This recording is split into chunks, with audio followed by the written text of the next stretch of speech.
السلام علیکم ورحمۃ اللہ وبرکاتہ۔ محترم سامعین، آج کا واقعہ بھی بالکل سچا واقعہ ہے۔ یہ اس وقت کا واقعہ ہے جب ہندوستان پاکستان دونوں الگ الگ ہوئے تھے۔ الگ ہونے سے پہلے کا واقعہ ہے جب فسادات بہت عام ہو گئے تھے ہندوستان میں، اس وقت کا واقعہ ہے۔ اور یہ واقعہ آپ سنیں گے تو آپ کا ایمان تازہ ہو جائے گا۔ پاکستان بننے سے پہلے میرے ایک عزیز دہلی میں رہائش پذیر تھے، آج کل کراچی میں رہتے ہیں۔ جنہوں نے واقعہ بتایا انہوں نے اس کو باقاعدہ پورا لکھا ہے، تو وہی بتا رہے ہیں کہ آج کل وہ کراچی میں رہتے ہیں۔ جب اکتوبر 1947 میں سارے پنجاب میں فسادات ہو رہے تھے اور دہلی شہر بھی ان کی زد میں آ چکا تھا، وہ بھی اپنے گھر سے نکل کر پہلے پرانے قلعہ دہلی میں رہے، پھر وہاں سے بڑی مشکل سے ریلوے اسٹیشن پہنچے اور لاہور جانے کے لیے دوسرے فساد زدہ لوگوں کے ساتھ گاڑی میں سوار ہو گئے۔ ان کے پاس صرف ایک بیگ تھا جس میں چند کپڑے تھے، اس کے علاوہ ایک چھوٹے سائز کا قرآن مجید تھا جس کو انہوں نے اپنے سینے پر باندھ رکھا تھا۔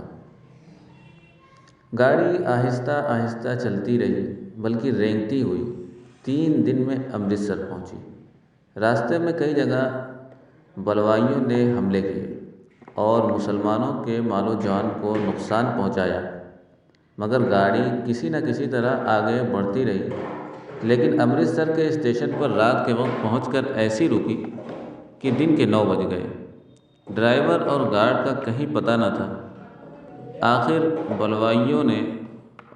بلوائیوں کے ساتھ مسلح بلوائیوں کی گروہ اسٹیشن پر پہنچ گئے۔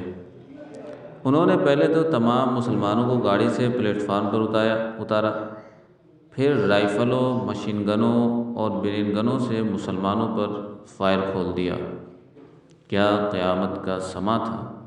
چاروں طرف مسلح بلوائی اور درمیان میں نہتے مسلمان مرد، عورتیں اور بچے، جو اپنا کوئی دفاع نہیں کر سکتے تھے سوائے اس کے کہ جس سے ہو سکا وہ زمین پر لیٹ گیا تاکہ گولیوں کی سیدھی بوچھاڑ سے بچ سکے۔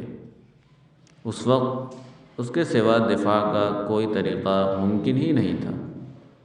لیکن میرے وہ عزیز کہتے ہیں کہ اس وقت مجھے خیال آیا کہ اگر میں بھی لیٹ گیا تو اس سے قرآن مجید کی جو میرے سینے سے بندھا ہوا ہے بے حرمتی ہوگی، اور پھر میں خدا کے سامنے کیا منہ لے کر جاؤں گا کہ میں نے جان کو کچھ عرصے تک بچانے کے لیے قرآن مجید کو زمین بوس کر دیا اور جیتے جی قرآن کو نیچے ہونے دیا۔ یہ خیال آتے ہی میں نے دل میں پختہ ارادہ کر لیا کہ چاہے میری جان کو کتنا ہی خطرہ کیوں نہ ہو، جب تک جان میں جان ہے میں قرآن مجید کو زمین پر نہیں لگنے دوں گا۔ یہ ارادہ کر کے میں گاڑی کے ساتھ پشت لگا کر کھڑا ہو گیا۔ 2 گھنٹے لگاتار گولیاں چلتی رہیں اور میرے دائیں بائیں اور اوپر سے گزرتی رہیں۔ ریل گاڑی کے اس ڈبے کے شیشے چکناچور ہو گئے جس کے ساتھ میں کھڑا تھا، لیکن نہ تو میرا قدم ڈگمگایا اور نہ مجھے کوئی خراش آئی۔ جب فائرنگ بند ہوئی تو میں نے دیکھا کہ جس جگہ میں ٹیک لگا کر کھڑا تھا اس کے علاوہ اس ڈبے کا کوئی حصہ ایسا نہ تھا جو گولیوں سے چھلنی نہ ہو چکا ہو۔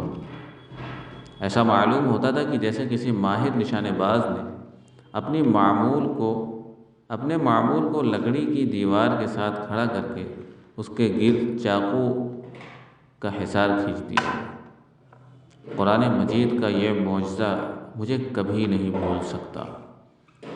افسوس آج ہم خدا کی یاد میں غافل ہیں، ورنہ خدا تو ہر دم ہمارا محافظ و مددگار ہے۔